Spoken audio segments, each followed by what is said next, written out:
Сайн уу? Ано байна.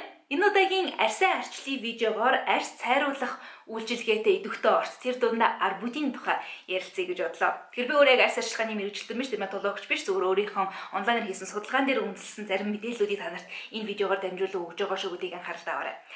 За тэгэхээр арбутин нь өөрөө арьсны хамгийн гүн давхруу дээр хүрч меланины үйлдвэрлэлийг бол зогсоох үйлчлэгээ үзүүлдэг юм байна. Өөрөөр хэлбэл меланин бол арьс нь энэхүү өмгийг өгж байгаа пигментийг бол хэлж байгаа. Тэгэхээр яг арьсыг одоо арай бор харагдуулдаг, жоохон цоохортуулдаг, нөсөө толбодоо үсгдэг ч юм уу те. Иймэрхүү зүйлсийг бол бүгдээрээ бол меланинтай холбоотой гэж хэлж болно. Тэгэхээр ийм тэгш бус гадаргуу үсээд одоо өнгө ингээ алгалтсан байгаа энэ үед бол меланины үйлдвэрлэлийг зогсоох ерөөхдөө ингээд тэгшлэх одоо үйлчилгээтэй бүтээгдэхүүнүүдийг бол ашиглахыг зөвлөдөг. За мөн түншлэн 100 ерөөхдөө наранд гарч борлсон бол энэ арьсаа цайруулах зорилттой зарим үйлчлэгээний идэвхтэй орцуудыг бол ашиглаж болдго юм байна. Энэ дундаа органик бодисуудыг ашиглахыг бол илүүтэй зөвлөдөг.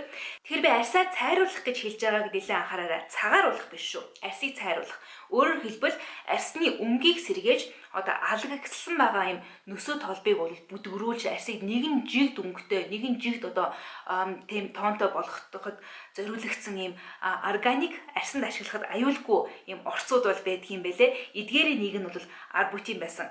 Тэгэхээр арбутин нь өөрөө яг баавган жимс, цангис, нэрс зэрэг одоо жимсгнүүдээс гаргаж авах боломжтой ийм бүтээгдэхүүн байд юм байна. Өөрөө органик орц цагаан өнгөтэй юм нунтаг хэлбэрээр эсвэл ямар ч өнгөгүй тийм шингийн хэлбэрээр бол оршиж байх боломжтой. Арьсан шингэснийхаа дараа глюкоз болон гидрохинон болж задардаг.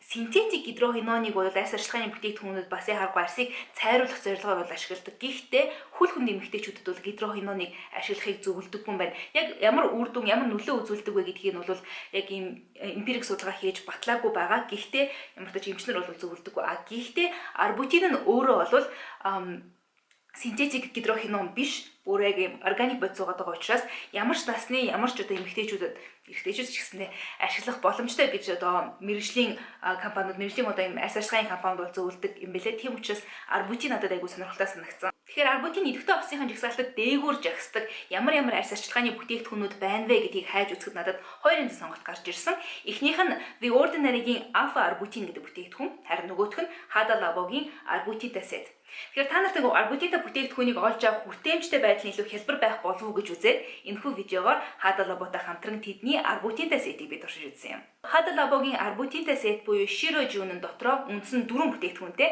бусад өөр сетээс нь угаагчийг нь бол авч ашиглахыг зөвлөдөг юм билээ. Би Hada Labo-гийн гиалуроны хүчилтэй сетний хөөсөн угаагчийг бол эхний шат болгон ашигласан. Энүүгээр бол хоёр дахь шатны одоо цэвэрлэгээ байдлаар бол ашиглаж үзсэн байгаа. Хэдийгээр би хуурай арьсаа ч гэсэн хөөсөн угаагч нь бол арьсыг хуурай шуулаагүй айгүй сонирхолтой байсан. За арбутинтай вакцины эхний бүтээгдэхүүн бол арбутинтай цайруулах тоник. Энэ бүтээгдэхүүнээс бол нүрээ угаасны дараа 4-5 туслыг бол алган дээрээ тусааж агаад нүүрэндээ ингэж түрхэж шингээж өгөх хэрэгтэй.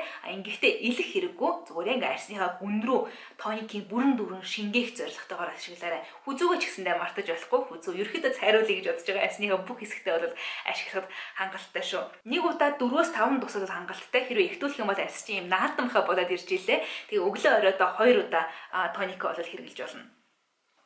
Арбутинтай сетийн дараагийн шат нь арбутинтай маск гэж байгаа. Энийг заавал өдөр болгон хэрэглэх шаардлагагүй. 7 хоног нэг удаа тоникны араас бол хэрэглэх боломжтой. Маск онгоолгоод нүүрэн дээрээ тавиад 10-аас 15 минутын дараа бол маск аавна. Тэгэхээр маск авсны дараа нүүрэн дээр чи үлдсэн байгаа серум эссенцийг бол аршиж авах хэрэггүй. Яг тоникоо яаж түргсэн тэрэн шигэ арьсанд ангиж гараараа дарж гүн шингээж өгч ашиглах хэрэгтэй. 7 хоногт нэг удаа хэрэглэхэд хангалттай. Дараагийн шат нь арбутинтай сүн шингэн.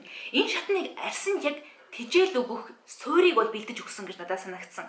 Өдөрт 2 удаа хэрэглэхдээ нэг удаад 3-аас 4 тусал хэрэглэхэд хангалттай. Нүүр болон хүзүүндээ бол түрхэж хэрэглэхийг зөвлөе. Илүү гоё юм чийгшлийг бол надад өгсөн юм шиг санагдсан. Тоник хэрэглэсийн дараа ашиглаж байгаа учраас энэ сүн шингэн нь нүүрэнд чи яг гүн чийгшлийг өгөх зорилттойгоор бүтээгдсэн. Цаашдаа дараагийн шатны чийгшүүлтийг өгөхөд арьсыг чинь бэлдэж өгнө. Арбутинтай сетний сүүлийн бүтээгдэхүүн нь нүүрний тос. Энэ бас арьсандаа өгсөн тэр их чийгшлийг чинь нэг дор түгжиж, ууршиж алга болохоос сэргийлэх зорилттой бүтээгдэхүүн. Маш бага хэмжээгээр ашиглах хэрэгтэй. Их хэмжээгээр нэлээд авах шаардлагагүй. Олон юм 4 шат дараалан ашиглаж байгаа учраас шат тус бүр айгүй бага хэмжээгээр ашиглахад зохимжтой. Өглөө болон оройд аль алинд нь энэ тосыг хэрэглэхийг зөвлөж байна. Ар бүдийнтэй бүтээгдэхүүн хэрэглэж байгаа бол мартаж болохгүй нэг шат байгаа. Энэ бол өглөөний арьс ашиглахааныхаа дараа арьсандаа нарны туяанаас хамгаалах тос заавал хэрэглэх хэрэгтэй.